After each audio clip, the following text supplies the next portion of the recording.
Merhaba mini kahramanlar. Bugün Halil Eren'le, oğlumla size Bruder'in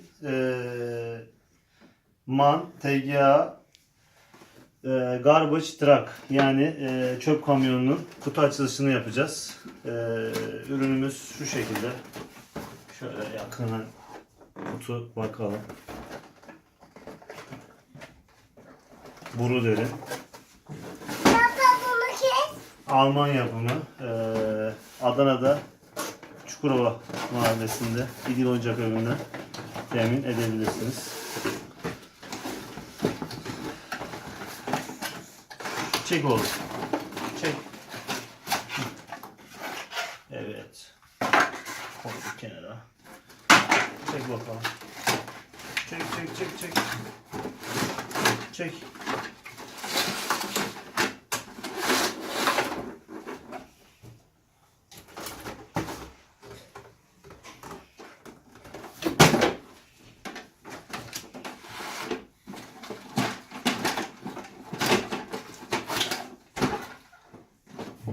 Zaten ürün hazır bir şekilde geliyor.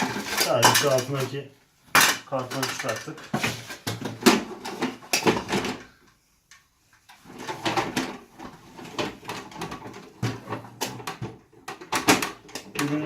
Ürün damperli.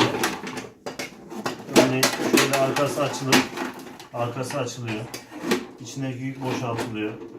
Ürünün kamyonun kupa kısmı dediğimiz motor kısmı açılıyor.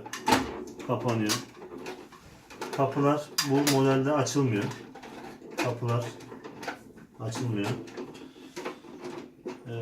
Başka neler yapılıyor? Damperli kısım indikten sonra evet bu da iniyor. Örneğin çöpü koydu. Bakın şimdi çöpü yükleyeceğiz.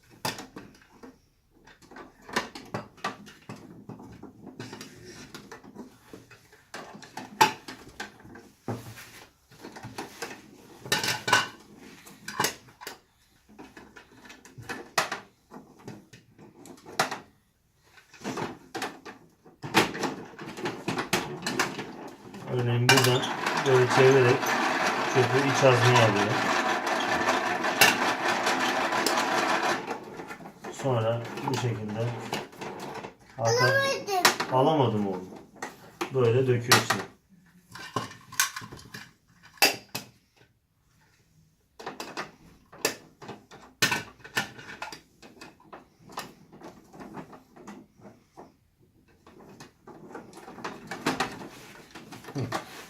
Şöyle. Çöpü nasıl döküyor Alen? Bak buraya koyuyormuşuz böyle. Ne yapıyoruz buradan?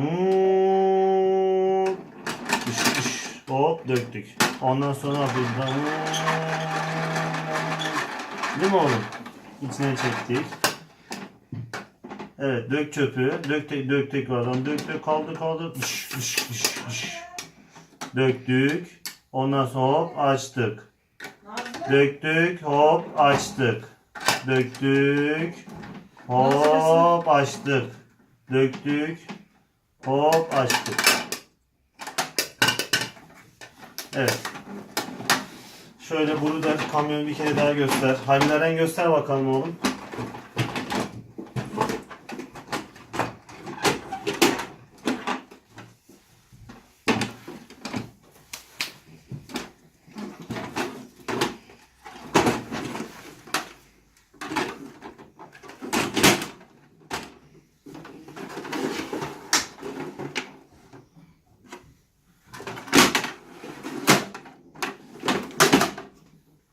Ve bir tavsiye, çocukları bu şekilde kesinlikle üstüne oturtmuyoruz. Çok tehlikeli.